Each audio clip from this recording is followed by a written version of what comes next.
कल हमने राजस्थान के इंट्रोडक्शन की बात की थी। उसके बाद में हमने देखा था उसी लेक्चर में कि हमने इतिहास को, जो पाषाण काल है, उसको हमने बांटा था पूर्व पाषाण, मध्य और नव या उत्तर पाषाण काल। उसके बाद में हमारा जो आज का टॉपिक है वो है सभ्यता। अब सभ्यता क्या होती है? अगर सभ्यता को हम जानें तो सभ्यता में पहले जो मानव होता है, मानव जब समूह में रहना स्टार्ट करता है, तो जब समूह में रहता है तो फिर क्या होता है? समाज बनता है, और समाज से क्या बनता है? एक सभ्यता बनती है।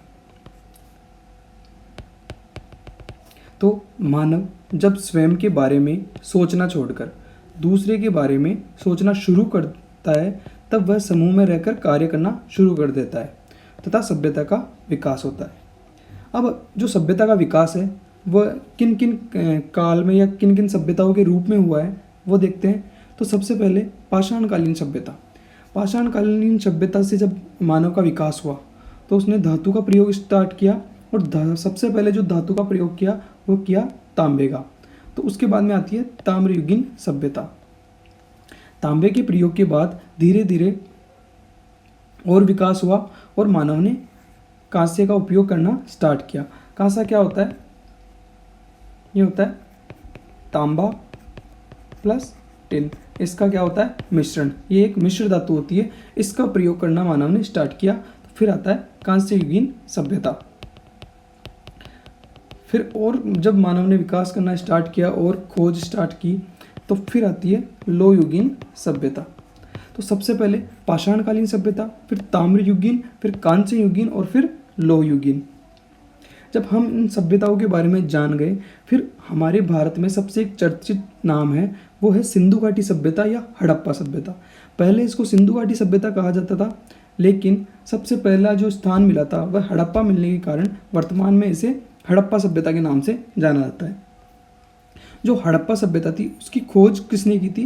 तो उसकी खोज दयाराम साहनी ने की थी, और खोज करने के बाद जो उसके उत्खनन का कार्य था वह किसने किया? राखलदास बनर्जी ने। तो इसे याद रखने के लिए हम याद रख सकते हैं दया राखजो। तो दयाराम साहनी और उत्खननकर्ता राखलदास बनर्जी। इसके बाद में ये जो हमारा भारत का नक्शा है, अब इसमें जो सिंधु घाटी सभ्यता या हड़प्पा सभ्यता थी वह कहाँ तक प्रसारित थी? तो ये उत्तर में मांडा जो कि जम्मू कश्मीर में स्थित है, पूर्व में आलमगीरपुर जो कि उत्तर प्रदेश में स्थित है, दक्षिण में देमाबाद जो कि महाराष्ट्र में स्थित है, और पश्चिम में सूतकांगेडोर जो कि पाकिस्तान में स्थित है। अब अगर कोई भी सभ्यता होती है तो मानव अगर कहीं बसेगा तो वो नदी के किनारे बसेगा, क्योंकि वहाँ उसे कृषि के लिए पानी चाहिए होगा और पीने के लिए पानी की आवश्यकता होगी। तो जो मांडा सभ्यता है वह चिनाब नदी के किनारे बसी हुई है। फिर आती है आलमगीरपुर। जो मांडा स्थान है वो चिनाब नदी के किनारे, और जो आलमगीरपुर स्थान है वह हिंडन नदी के किनारे, और जो देमाबाद है वह प्रवरा या गोदावरी नदी के किनारे बसा हुआ है, और सूतकांगेडोर दाश्र नदी के किनारे बसा हुआ है।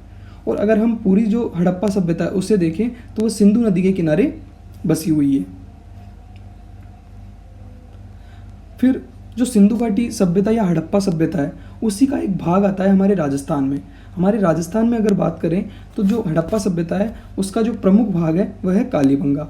अब कालीबंगा कहाँ है उसे इस मैप के माध्यम से देखते हैं। तो ये हमारा हनुमानगढ़ जिले में एक सभ्यता है जिसे हम क्या बोलते हैं? कालीबंगा। यहाँ से ये कौन सी नदी के किनारे है? तो ये नदी के किनारे हैं, घग्गर नदी के किनारे। और जैसा कि मैंने कल बताया था कि जो राजस्थान में दो नदियाँ आगे मिलती थी, एक तो सरस्वती और एक दृष्टवती। तो जो सरस्वती था उसी का नाम आगे चलकर क्या हुआ? घग्गर नदी। अब कालीबंगा का अर्थ देखें तो कालीबंगा का अर्थ होता है काले रंग की चूड़ियाँ। पंजाबी में बंगा को चूड़ियाँ बोलते हैं। तो यहाँ से काले रंग की चूड़ियाँ मिली थी, इसीलिए इस स्थान का नाम कालीबंगा रखा गया। जो कालीबंगा जो स्थान था उसकी खोज अमलानंद घोष ने की थी और इसके उत्खनन का कार्य बीबी लाल और बीके थापर द्वारा किया गया था। तो खोज अमलानंद घोष के द्वारा और उत्खनन बीबी लाल और बीके थापर। अगर हड़प्पा सभ्यता की बात करें तो हड़प्पा सभ्यता की खोज दयाराम साहनी ने और उत्खनन का कार्य राखल दास बनर्जी द्वारा किया गया। और ये कौन सी नदी के किनारे? गग्गर नदी, जिसे कि हम प्राचीन सरस्वती कहते हैं, उसके किनारे बसी हुई सभ्यता है। जो कालीबंगा सभ्यता है उसके बारे में सर्वप्रथम जो जानकारी दी जाती है वह एलपी टेसीटोरी के द्वारा दी गई। तो कालीबंगा की जानकारी किसके द्वारा? एलपी टेसीटोरी के द्वारा दी गई। फिर उसी के बाद में एक जो पुरातत्वविद आते हैं या इतिहासकार आते हैं, डॉक्टर दशरथ शर्मा। तो डॉक्टर दशरथ शर्मा ने जो कालीबंगा है उसको हड़प्पा की तीसरी राजधानी बताया है। यहाँ तक क्लियर? डॉक्टर दशरथ शर्मा है वो एक इतिहासकार हैं जिन्होंने कई राजस्थान के इतिहास के बारे में किताबें लिखी है। उन्होंने अपनी जो पुस्तक है उनमें हड़प्पा को, जो कालीबंगा है उसको हड़प्पा की तीसरी राजधानी बताया है। अब एक कहानी के माध्यम से हम हड़प्पा के बारे में कुछ और चीज़ें समझेंगे। तो जो अमलानंद घोष है वो एक नदी के किनारे खड़े हुए थे। यह नदी कौन सी है? गग्गर नदी। अब जब गग्गर नदी के किनारे ये बैठे हुए थे तो इनको यहाँ से काले रंग की चूड़ियाँ मिलती है।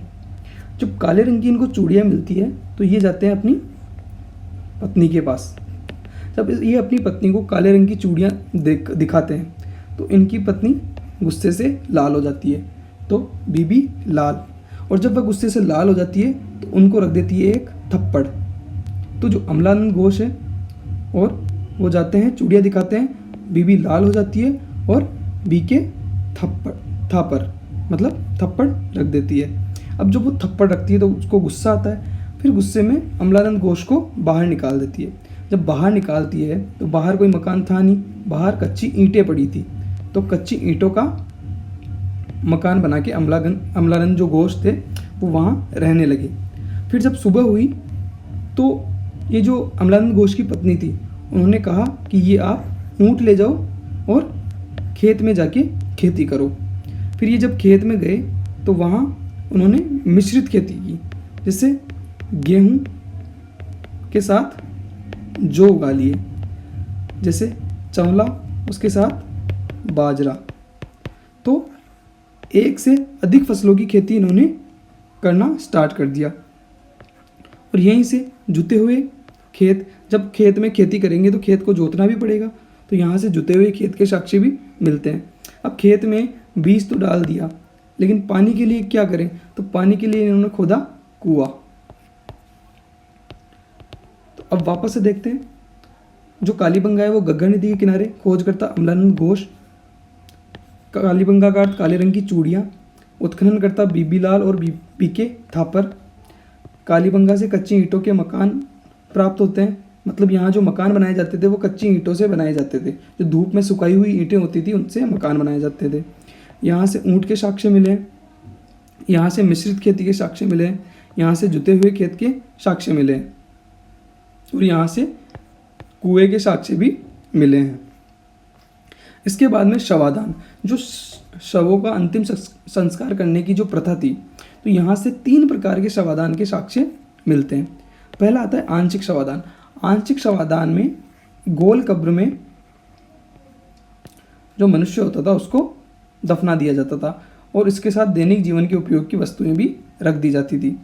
और जो पूर्ण शवादान होता था, पूर्ण शवादान में एक आयताकार कब्र खोदी जाती थी और उसमें मनुष्य को दफनाया जाता था, वही दैनिक जीवन के उपयोग की वस्तुओं के साथ। लेकिन इसमें खास बात यह थी कि जो सिर होता था वह उत्तर दिशा की तरफ रखा जाता था। तीसरे नंबर पे आता है कलश शवादान। अब कलश शवादान क्या होता है? कलश शवादान में मतलब जब किसी व्यक्ति का दाह संस्कार किया जाता है तो उसकी जो राख बचती है वह कलश में डाली जाती है। तो यहाँ से एक कलश में राख के साक्ष्य मिले हैं जो कि किसी मनुष्य के थे, तो यहाँ से दाह संस्कार का प्रमाण भी हमें प्राप्त होता है। अगर कालीबंगा से अन्य साक्ष्य की हम बात करें तो यहाँ से लकड़ी की नाली के साक्ष्य मिलते हैं, अग्नि की वेदिकाएं या अग्निकुंड, जो कि हवन में काम आते हैं, उनके साक्ष्य मिलते हैं। यहाँ नगरीय सभ्यता के साक्ष्य मिलते हैं, क्योंकि नालियाँ होगी तो पानी का जो निस्तारण होगा वो भी सही से होगा। तो ऐसा शहरों में देखने को मिलता है या नगरों में देखने को मिलता है, इसलिए यहाँ से नगरीय सभ्यता के साक्ष्य मिलते हैं। यहाँ ग्रिड पद्धति के साक्ष्य मिलते हैं। ग्रिड पद्धति का मतलब यहाँ जो सड़कें होती थी वो समकोण पे काटती थी, तो यहाँ से कौन से साक्ष्य मिलते हैं? ग्रिड पद्धति के। यहाँ से गाय के मुख वाले प्याले, जो प्याले होते थे वो गाय के मुख की तरह दिखते थे। तांबे के बेल, कांसे का दर्पण, जो चेहरा देखने के लिए दर्पण होना चाहिए, तो यहाँ जो दर्पण था वो कांसे का था।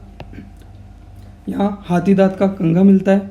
यहाँ कांच की मणियाँ, जो कंचे आते हैं, जिन्हें हम आम भाषा में कंचियाँ बोलते हैं या अंटियाँ बोलते हैं, और बेलनाकार मुहरें प्राप्त होती है।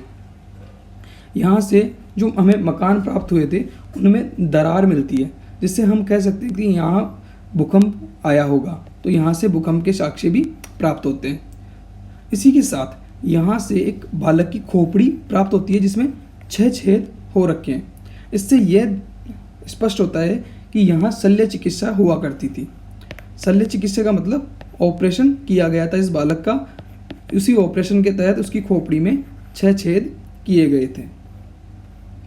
फिर आता है यहाँ के मकानों की जो छत थी, जैसे अभी जो कच्चे मकानों की छत बनाई जाती है वह केलू से बनाई जाती है, केलू या फिर कोई भी कच्ची छत बनाई जाती है। लेकिन उस टाइम जो आरसीसी, अभी जो हम आरसीसी बोलते हैं, जो लोहे के सरिये से हम छत बनाते हैं, उसी का सस्ता रूप यहाँ लकड़ी की बल्लियाँ होती है उस पर मिट्टी का लेप करके यहाँ छत बनाई जाती थी। हो गया क्लियर? उसके बाद में जो ये कालीबंगा सभ्यता थी उसको कांस्य युगीन सभ्यता भी कहते थे या कहते हैं। और इसके बाद में हम देखते हैं कि कालीबंगा का जो उत्खनन किया गया तो वो 5 स्तरों में किया गया। 5 स्तर मतलब पहले खुदाई करने के बाद जो साक्ष्य मिले, फिर लगा कि इसके नीचे भी कुछ है, फिर खुदाई की। तो जो पहला और दूसरा स्तर वह मिलता है प्राक हड़प्पा सभ्यता का, मतलब हड़प्पा सभ्यता से भी पहले का। हड़प्पा सभ्यता से पूर्व के साक्ष्य मिलते हैं। और जो तीसरा और चौथा और 5वां स्तर है वह हड़प्पा सभ्यता के, वहाँ से साक्ष्य मिलते हैं। जो ये कालीबंगा सभ्यता है इसे दीनहीन सभ्यता भी कहा जाता है। जो कालीबंगा सभ्यता है यहाँ से नगर टीले और दुर्ग टीले के साक्ष्य भी प्राप्त हुए हैं। अब नगर टीला और दुर्ग टीला क्या होता है? जो कालीबंगा थी वहाँ से एक जगह तो ऊंचाई पे घर मिले, जो कि यहाँ से जो नीचे घर मिले वहाँ से बड़े थे। यहाँ घर बड़े थे और यहाँ छोटे। तो ऊंचाई पे कौन रहता है? जो समृद्ध व्यक्ति होते हैं या संपन्न व्यक्ति होते हैं, धनी व्यक्ति होते हैं, ऊंचाई पे रहते हैं। और जो आम जनता रहती है वो नीचे की तरफ नगर में निवास करती है। तो इसे नगरीय टीला, जो कि कौन सी दिशा में था? पश्चिम दिशा में, और पूर्व दिशा में दुर्ग टीला प्राप्त होता है।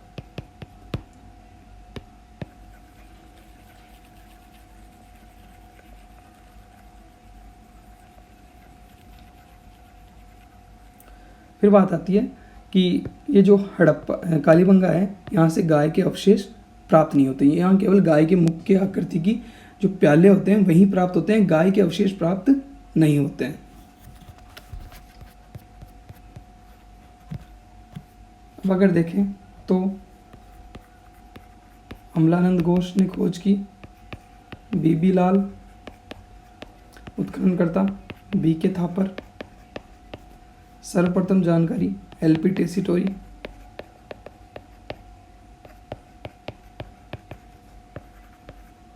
कुएं के साक्ष्य, जुते हुए खेत के साक्ष्य,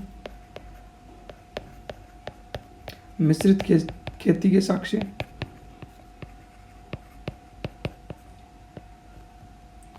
ऊंट के साक्ष्य, कच्ची ईंटों के मकान, लकड़ी की नालियाँ,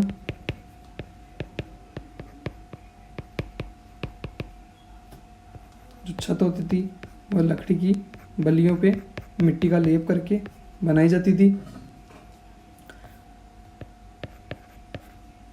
उसके बाद में कांस्य का दर्पण,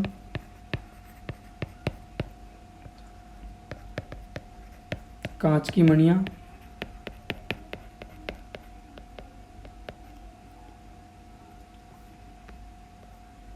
तांबे के बेल,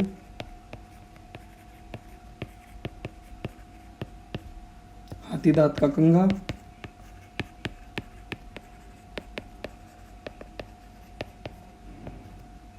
और अग्निकुंड मुख्य रूप से प्राप्त होते हैं।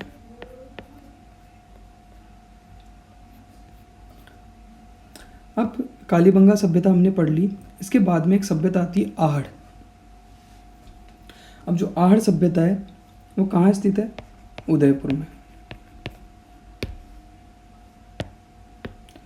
तो अगर आहड़ को हम देखते हैं तो आहड़ में एक तो 3 लिखा हुआ दिखाई दे रहा है पहले, उसके बाद में लास्ट में 5 लिखा हुआ दिखाई दे रहा है। तो 5 और 3 को हम मिलाते हैं तो 1953 इसमें क्या हुई थी? आहड़ सभ्यता की खोज हुई थी।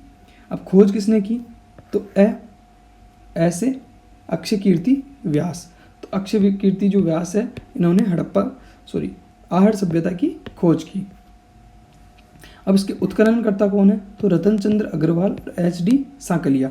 एच.डी. सांकलिया और रतन चंद्र अग्रवाल ने इसके उत्खनन का कार्य किया। जो आहड़ सभ्यता है वो आयड़ नदी के किनारे बसी हुई है और आयड़ नदी कहाँ है? उदयपुर में। आहड़ सभ्यता का प्राचीन नाम ताम्रवर्ती नगरी मिलता है, क्योंकि यहाँ से तांबे के साक्ष्य मिले हैं, तांबे गले हुए तांबे के। यहाँ तांबे को गलाया जाता था, इसलिए यहाँ इसे ताम्रवर्ती नगरी कहा गया था। फिर 11वीं शताब्दी में इस आहड़ सभ्यता का नाम आगाटपुर मिलता है और वर्तमान में इसे धूलकोट नाम से जाना जाता है। जो एच.डी. सांकलिया थे इसके उत्खननकर्ता, उन्होंने इस सभ्यता को बनास सभ्यता की संज्ञा दी है। मतलब एच.डी. सांकलिया ने इस सभ्यता को बनास सभ्यता कहा है। अब देखते हैं ताम्र के नाम से 3 चीज़ आती है। जो ताम्रवती नगरी है वो किसको कहते हैं? आहड़ को। जो ताम्र युगीन सभ्यता की जननी है वो कहते हैं गणेश्वर सभ्यता को। और जो ताम्र जिला है वो कौन सा है? झुंझुनू। अब देखते हैं आहड़ से कौन कौन सी वस्तुएं प्राप्त हुई। आहड़ से लाल काले मृदभांड जो मिट्टी के बर्तन हैं वह प्राप्त हुए हैं, लेकिन इनमें से जो बड़े मृदभांड थे या बड़े बर्तन थे वो अन्न भंडारण हेतु काम में लिए जाते थे, जिन्हें गोरे पंकोट कहा जाता था। साथ ही यहाँ आहड़ से 1 से अधिक चूल्हों के साक्ष्य मिले हैं जो कि संयुक्त परिवार प्रथा के बारे में बताते हैं। अगर किसी घर में 2 या 2 से अधिक चूल्हे हैं तो वहाँ सदस्य ज़्यादा होंगे, वहाँ अलग अलग खाना अलग अलग चूल्हों पे अलग खाना बन के एक साथ परोसा जाता होगा। तो ऐसी संभावनाएं जो जिन्होंने उत्खनन का कार्य किया था और जो इतिहासकार थे उन्होंने ऐसी संभावनाएं लगाई। इसी के साथ यहाँ से गले हुए तांबे के साक्ष्य मिलते हैं। यहाँ से लोहे की 79 वस्तुएं प्राप्त होती हैं। कितनी? 79 वस्तुएं यहाँ से लोहे की प्राप्त होती है। यहाँ जो छत थी वह बांस व केलू की बनी होती थी। जो कालीबंगा में जो छत थी वो लकड़ी की बल्लियों पर मिट्टी का लेप लगा के बनाई जाती थी और आहड़ में बांस व केलू की छत बनी हुई होती थी। यहाँ पर मृतकों को गहनों व आभूषणों के साथ दफनाया जाता था। ये पुनर्जन्म में विश्वास रखते थे।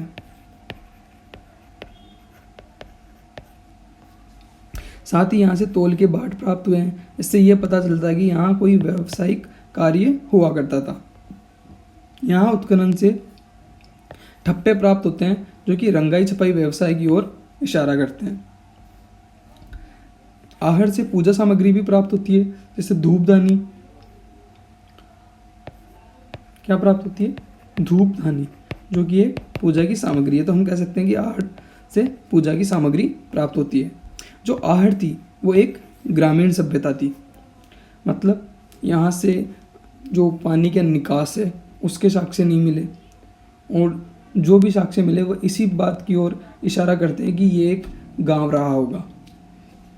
तो आहड़ ग्रामीण सभ्यता थी और जो कालीबंगा थी वह नगरीय सभ्यता थी। आहड़ से तांबे की मुद्राएं प्राप्त होती है और 26 किस्म के मणिये प्राप्त होते हैं।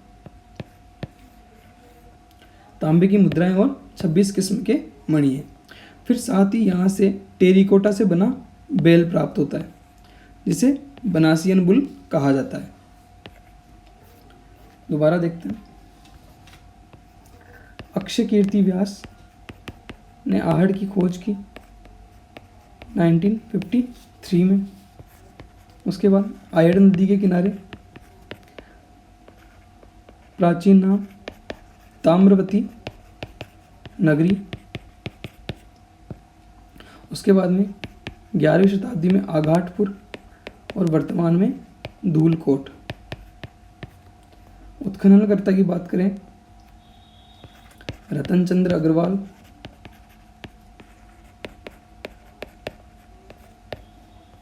और HD साकलिया। HD साकलिया ने आहड़ को क्या बोला है?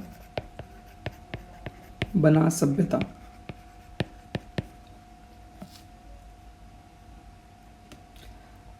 इसके बाद में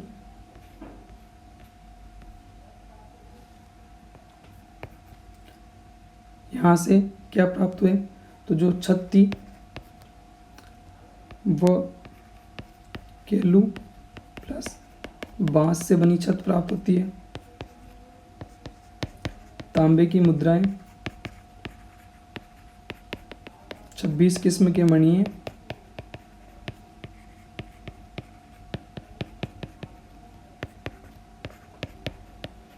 गहने व आभूषण साथ में दफनाए जाते थे। धूपदानी या पूजा की सामग्री प्राप्त हुई थी। ठप्पे प्राप्त हुए थे जो कि रंगाई छपाई व्यवसाय की ओर इशारा करते हैं। उसी के साथ तौल के बाट प्राप्त हुए थे।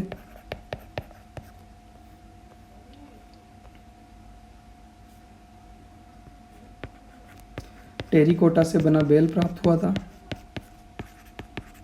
जिसे क्या कहा गया? बनासियन बुल कहा गया।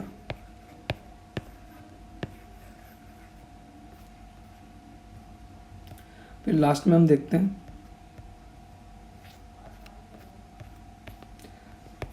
नोट।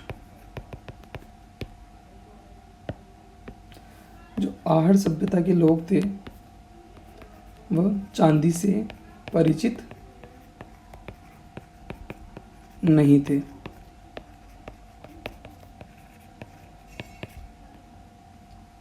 और आहड़ के 8 बार बसने और 8 बार उजड़ने के साक्ष्य प्राप्त हुए हैं। ये 2 सभ्यताएं हमने कंप्लीट कर ली। जो बाकी सभ्यताएं बची हैं वो हम कल कंप्लीट करेंगे, क्योंकि जो बड़ी बड़ी सभ्यताएं थी आहड़ और कालीबंगा वो हमने कर ली है। अब जो छोटी छोटी है गणेश्वर, बालाथल, बैराट, ये हम कल करेंगे। और नोट्स की PDF के लिए